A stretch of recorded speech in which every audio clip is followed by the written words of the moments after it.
Assalamualaikum warahmatullahi wabarakatuh. Perkenalkan, nama saya Nur Rahmawanda, NPM 250150101. Di sini saya ingin mempraktikkan proses membaca nyaring. Kali ini saya akan membaca cerita anak yang berjudul Bukit Sinyal, karya dari Reni Astuti dan Askia Karimah. Langsung saja kita mulai ceritanya. Gendis dan adiknya menunggu ayah pulang. Ayah pengendara ojek daring di kota.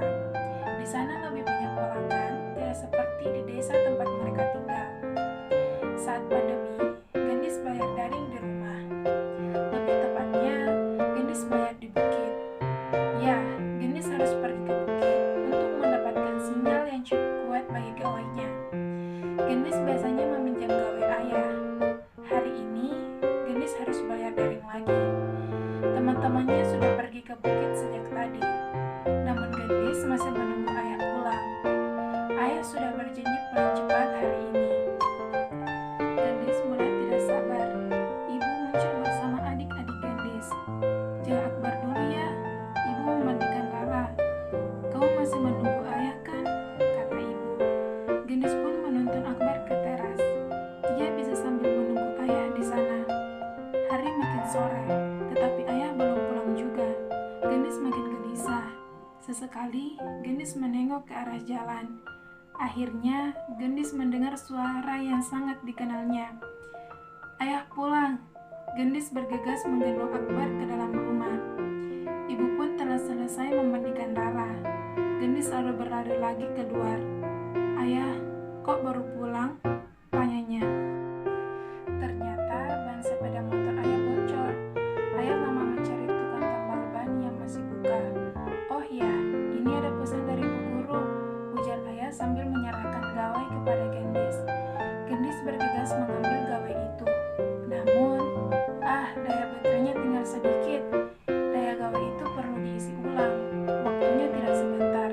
Bisa-bisa ia berangkat ke bukit hampir malam. Hari sudah sore. Teman-teman Gendis pasti sudah banyak yang pulang.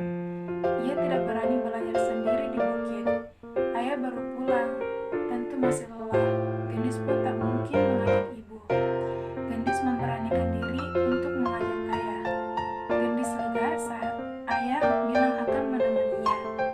"Ayah bisa istirahat sebentar sambil menunggu baterai penuh," ujar ibu. Malam sudah menjelang saat Gendis berangkat ke bukit.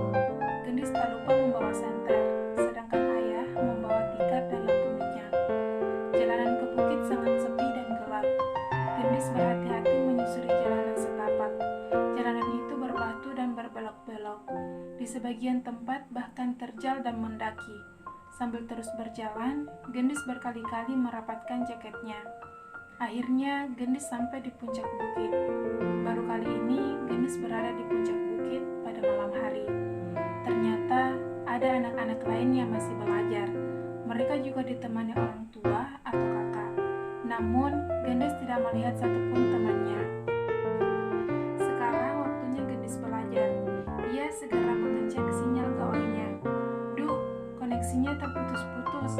Gendis harus mencari tempat yang sinyalnya lebih kuat dan stabil. Bagaimana kalau gawainya ditempelkan di batang pohon ini? Hei, berhasil. Sinyalnya sudah stabil. Gendis bisa mulai belajar. Bunyi tanda pesan masuk terus berbunyi.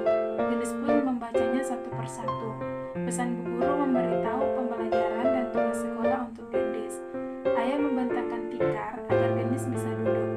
Ayah pun bisa duduk-duduk saat menemani Gendis. Tak lama, Gendis asik mengerjakan tugas-tugasnya. Sesekali hanya terdengar suaranya saat membaca pelan dari layar gawai. Makin malam, udara di bukit makin dingin. Suasananya pun makin hening. Anak-anak lain sudah banyak yang pulang. Hanya ada beberapa orang yang masih belajar seperti Gendis. Saat Gendis mengerjakan tugas, tiba-tiba koneksi internet terputus. Tidak ada sinyal, untung sudah sepi. Jadi Gendis bisa lebih leluasa mencari tempat yang sinyalnya kuat.